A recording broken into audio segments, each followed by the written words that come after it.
Infigo eye care hospital, social worker builder Krishna माखेला अर्चा और doctor Viraj pathology lab Borivali द्वारा मुंबई के बोरीवली पश्चिम इन्फिगो हॉस्पिटल में मेडिकल कैंप का आयोजन किया गया, जहां पर डायबिटिक रेटिनोपैथी की जांच, मधुमेह के उन रोगियों में आंखों से कम दिखाई देना दृष्टि कम होने का प्रमुख कारण है, जो अपने रक्त शर्करा को नियंत्रित नहीं कर पाते हैं।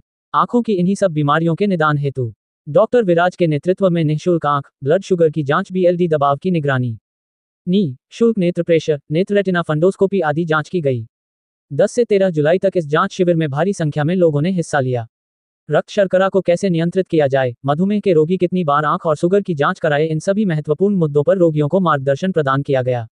इस अवसर पर मीडिया के साथ बातचीत में डॉक्टर विराज एवं उनके सहयोगी डॉक्टरों ने महत्वपूर्ण जानकारियां साझा किया है। नमस्ते। पहले तो मेरा नाम कृष्णा माखेला है और डॉक्टर विराज सदरानी हमारे फैमिली डॉक्टर है। तो उन्होंने मुझे हमारे सब सारे डायग्नोसिस जनरली वही करते हैं, सब ब्लड टेस्ट वगैरह वही करते हैं। तो उन्होंने मुझे एक बताया इन्फिगो हॉस्पिटल के बारे में और मुझे एक अपॉर्चुनिटी दी कि हम लोग एक आई चेकअप कैंप कर सकते हैं और लोगों को बुला सकते हैं। तो मुझे लगता है कि जैसा ये चेन है, इधर से लेके ऑल ओवर महाराष्ट्र में नंबर 1, सो दहीसर से लेके बोरीवली कांदिवली तक के लोग इसका बेनिफिट ले सकते हैं। और मेरा खुद का एक्सपीरियंस, मैं आया हूँ, मेरा 1 मिनट भी वेस्ट नहीं हुआ, सारे टेस्ट हो चुके हैं और मुझे डॉक्टर्स भी सब सारे एकदम फ्रेंडली लगे। तो बहुत अच्छा एक्सपीरियंस था and I would recommend to all those who are in my contact. Thank you.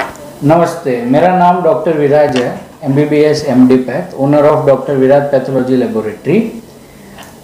मेरे लैब ने इन्फिगो आई केयर के चेन के साथ मिलके हमने 3 दिन का ये कैंप रखा था। कैंप का मेन उद्देश्य ये था कि जो पेशेंट्स हैं उनको डायबिटीज़ है कि नहीं, और जिन जिन पेशेंट्स को डायबिटीज़ है उनको कोई आँख का प्रॉब्लम तो नहीं है, क्योंकि आज एक नॉन फैक्ट हो गया है कि जो डायबिटिक पेशेंट्स हैं या जो पेशेंट है जिनको मालूम नहीं है उनको डायबिटीज़ है या नहीं है, और उनका शुगर जब बढ़ के आता है तो वो आँखों को बहुत डैमेज करता है, और आँखों का जो डैमेज होता है वो इरिवर्सिबल होता है, यानी कि एक बार वो डैमेज हो गया तो दवाई से रिवर्स करने नहीं आता है। तो ये स्क्रीनिंग कैंप का मेन गोल जो था वो ये था कि अगर कोई पेशेंट में अर्ली डैमेज है आँखों का या उनका शुगर बढ़ा हुआ पाया जाता है तो उनको राइट टाइम पे डिटेक्ट करके उनका शुगर अगर हम कंट्रोल कर लेते हैं तो काफ़ी सारे आँखों के जो प्रॉब्लम है इंक्लूडिंग ब्लाइंडनेस उसको हम कंट्रोल कर सकते हैं at right point of time. And हमारा बहुत अच्छा एक सर, अगर कोई डिटेक्ट होता है कुछ तकलीफ आँख में, रेटिना का, या कोई किसी को मोतियाबिंद होता है, तो आप लोग उसको कैसे आगे प्रोसीजर करते हैं, उनका निदान कैसे होता है? देखिए, हमारा ना एक स्टैंडर्ड ऑफ प्रोसीजर है कि कोई भी पेशेंट कोई भी आंखों का प्रॉब्लम लेके अगर आता है इन्फिगो आई केयर में, तो उनका पहले एक आई चेकअप होता है जो एक कंप्लीट आई चेकअप होता है, जिसमें आई प्रेशर चेक करते हैं, उनका रिफ्रैक्टिव एरर यानी उनको कोई नंबर है कि नहीं वो चेक करते हैं। उसके बाद जो पर्दा बोला जाता है रेटिना, उसका भी हम चेकअप करते हैं, और जिधर हमको लगता है कि थोड़े ब्लड टेस्ट अगर करने चाहिए कि जिसके वजह से कोई रोग आंखों में है हमको लगता है या डाउट आता है तो हम उनके ब्लड टेस्ट भी कराते हैं। सारी फैसिलिटीज़ यहाँ पे ही अवेलेबल है, तो पेशेंट को सब चीज़ एक ही रूफ के अंदर मिल जाती है, और जैसे डायग्नोस होता है कि क्या प्रॉब्लम है उसका हम एट द सेम टाइम हम उसका इलाज भी करके दे देते हैं पेशेंट को, और अगर कोई ऑपरेटिव लगे तो यहाँ पे ऑपरेशन की भी हम फैसिलिटी प्रोवाइड करते हैं। सर, आजकल जैसे समस्या बढ़ रही है मोबाइल फ़ोन ज़्यादा इस्तेमाल करने पर, ज़्यादा टेलीविज़न देखने पर, या ड्राइविंग जो वाहन चलाते हैं, ऐसे लोगों को क्या सजेस्ट करना चाहें, क्योंकि ज़्यादातर समस्या उनको क्रिएट हो रही है? यस, ये बहुत ही अच्छा क्वेश्चन पूछा है आपने। आज के जनरेशन में क्या हो गया है ना, हमने बेसिक चीज़ें जैसे कि हैंड वॉशिंग है, पानी से भी हैंड वॉशिंग है, सोप से भी हैंड वॉशिंग है, and at the same time ice का भी जो वॉशिंग है दैट इज़ नंबर 1, जो बहुत इंपॉर्टेंट है, जो एकदम बेसिक है, बट हम उसको निगलेक्ट कर दे रहे हैं आज के ज़माने में। नंबर 2 जो है मोबाइल हम यूज़ कर रहे हैं, हम यूज़ कर सकते हैं, बट दिन में आधा 1 घंटा इट इज़ ओके, बट अगर उसका यूजेज हम मोर देन 2 आवर्स करते हैं, और आजकल के बच्चे में पाया गया है कि स्मॉल किड्स जो होते हैं 8 to 10 आवर्स उनका स्क्रीन टाइम पर डे हो रहा है, and on an average even 30s 40s के जो पेशेंट्स हैं उनका भी जो स्क्रीन टाइम है 5 to 8 आवर्स है, विच इज़ वेरी हाई। तो ये अगर आप हाई एक्सपोजर है तो मेरी एकदम सिंपल टिप है, आफ्टर एवरी 15-20 मिनट्स आप एक थोड़ा सा ब्रेक ले लीजिए, 2 मिनट का, थोड़ा चल के घूम के उठ के चल के घूम के रिटर्न आ जाइए, वापस आपका आप काम कर सकते हैं। एंड सेकेंड चीज़ ये है कि जिनको चश्मे नहीं है और जिनको चश्मे है वो एक ब्लू फिल्म वाले जो ग्लेयर्स वाले जो एंटी ग्लेयर चश्मे आते हैं वो यूज़ करेंगे तो उनके आंखों को कम से कम डैमेज होगा। ये डॉक्टर विराज के रिकमेंडेशन से हम इधर आए थे, हमको काफ़ी अच्छा लगा।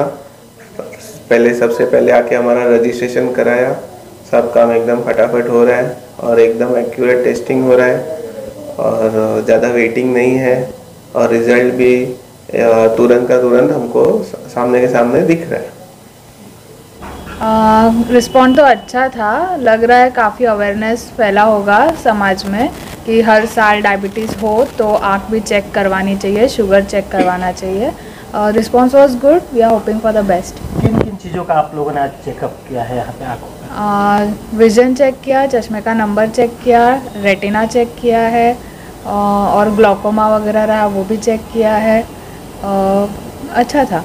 मैम आजकल मोबाइल की वजह से छोटे बच्चों में भी प्रॉब्लम हो रही है आँखों में, हाँ। उनके लिए किस टाइप की समस्याएं क्रिएट हो रही हैं छोटे बच्चों? मोबाइल की रेज जो रहती है वो रेटिना को काफ़ी अफेक्ट करती है तो उनका विजन कम हो जाता है। तो बेटर रहे कि 10 साल के नीचे अगर बच्चा हो तो मोबाइल यूज़ ही ना करने दे। अगर बहुत ही नेसेसरी हो जैसे ऑनलाइन लेक्चर्स वगैरह हो तो मैक्सिमम 2 आवर्स, उसके ज़्यादा नहीं यूज़ करना चाहिए।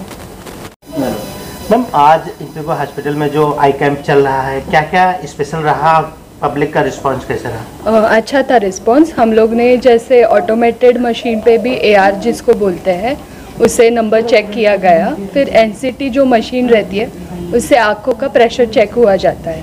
उसके बाद मैनुअल रिफ्रैक्शन किया गया, उसमें दूर और पास का नंबर चेक किया गया है। नॉर्मली बेसिकली जो एज अबाउट 10 इयर्स उनको आई चेकअप करना ज़रूरी है। आजकल के बच्चे ज़्यादा डिजिटल यूज़ कर रहे हैं, उसके वजह से बच्चों में काफ़ी नंबर इंक्रीज़ हो रहे हैं और बच्चों में एवरी 6 मंथ्स चेकअप करना चाहिए। इंफीगो आई हॉस्पिटल जो आपकी है आँखों के लिए स्पेशल है, तो आजकल जो इलेक्ट्रॉनिक गैजेट्स का इस्तेमाल है जैसे लैपटॉप है, कंप्यूटर है, मोबाइल है, इन सब की वजह से आँखों पे ज़्यादा इफेक्ट पड़ रहा है। तो पिछले अगर 4-5 सालों में देखें तो ज़्यादातर समस्या क्रिएट किस टाइप की हो रही है? नॉर्मली जैसे कंप्यूटर यूज़ है, बच्चे लोग हैं जो ज़्यादा मोबाईल यूज़ कर रहे हैं उनको 0 नंबर के ब्लू ब्लॉक लेंसेज यूज़ करना ज़रूरी है। अच्छा, आज मी ॲक्च्युली इन्फिगो आय केअर हॉस्पिटलमधून अश्विनी सावंत इथली ऑपरेशन इन्चार्ज आहे। तर सांगायचं म्हणजे आज जो आमच्या हॉस्पिटलमध्ये एक कॅम्प ठेवलेला आहे डायबेटिक रिलेटेड आहे। तो ॲक्च्युली डायबेटिस मुळे जो काही डोळ्यांवरती परिणाम होतो, दृष्टी जाणं किंवा दुसरे काही प्रॉब्लेम्स रेटिना रिलेटेड्स जे होतात त्या रिलेटेड्स मला बोलायचं आहे। ॲक्च्युली आम्ही जो आय हॉस्पिटलकडून जो कॅम्प ठेवला आहे तो अवेअरनेससाठी ठेवला आहे की खूप काही लोकांना माहीत नाही आहे की आयमुळे आपल्याला खूप म्हणजे डायबिटीजमुळे आईवरती परिणाम होतो आणि त्याच्यापासून जे काही आजार होतात त्याचं अवेअरनेस खूप कमी आहे। तर तो आपल्याला कळण्यासाठी आणि तो अवेअरनेस कमी होण्यासाठी किंवा आईवरती लवकर ट्रीटमेंट होण्यासाठी म्हणून हा कॅम्प आयोजित केलेला आहे। तर त्या रिलेटेड जे काही जो कॅम्प रिलेटेड इथे आम्ही पेशंटला चेक करणार आहोत, तर ते फर्स्ट म्हणजे पेशंटचं रजिस्ट्रेशन होईल, त्यानंतर त्याच्या डोळ्याचा प्रेशर बघितला जाईल, त्यानंतर एक मॅन्युअल रिफ्रॅक्शन होईल। मॅन्युअल रिफ्रॅक्शन नंतर पेशंटला जर स्पेक्सचा नंबर वगैरे असेल तर तो दिला जाईल आणि एक कन्सल्टिंग होईल। त्या कन्सल्टिंगमधून पेशंट डॉक्टर्सनी पाहिल्यानंतर जर पेशंटला काही रेटिना रिलेटेड प्रॉब्लेम असेल किंवा दुसरं काही पेशंट खूप छोटं वय आहे आणि त्याला पूर्ण चष्मा आपल्याला घालवायचा आहे, तर त्यासाठी एक लासिकसारखी सर्जरी आमच्याकडे होते। तर त्याच्याशिवाय दुसरं एक विचार केला तर पेशंटला कॅटरॅक्ट असेल तर कॅटरॅक्ट रिलेटेड सर्जरीबद्दल सुद्धा पेशंटला आम्ही ॲडवाईस करू शकतो। दुसरा आहे रेटिना रिलेटेड काही प्रॉब्लेम असतील तर रेटिना सर्जरी वगैरे इथे डॉक्टर स्पेशली डॉक्टर कामत येतात आठवड्यातून 2दा, ते सुद्धा त्यांना सुद्धा आपण पेशंट रेफर करतो। त्याच्याशिवाय काही कॉर्नियर सर्जरीज असतील तर डॉक्टर वरुण गुप्ता आहेत and cataract surgeon doctor Dinesh Suvan आहेत. अशा प्रकारे आम्ही हा कॅम्प सक्सेसफुल करणार आहोत.